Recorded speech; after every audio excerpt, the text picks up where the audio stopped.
Kolkata night Riders বিসিসিআইয়ের নির্দেশে মুস্তাফিজুর রহমানকে IPL থেকে বাদ দেওয়ায় তীব্র নিন্দা ও প্রতিবাদ জানিয়েছেন যুব ও ক্রীড়া উপদেষ্টা আসিফ নজরুল। শনিবার রাতে নিজের ভেরিফাইড ফেসবুক পেজে আসিফ নজরুল লিখেছেন, উগ্র সাম্প্রদায়িক গোষ্ঠীর কাছে নতি স্বীকার করে বাংলাদেশের ক্রিকেটার মুস্তাফিজুর রহমানকে দল থেকে বাদ দেওয়ায় কলকাতা নাইট রাইডার্সকে নির্দেশ দিয়েছে ভারতের ক্রিকেট বোর্ড।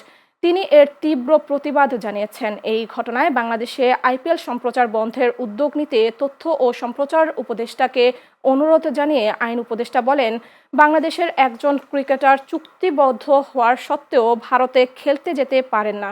সেখানে বাংলাদেশের গোটা ক্রিকেট টিম বিশ্বকাপ খেলতে যাওয়া নিরাপদ নয়।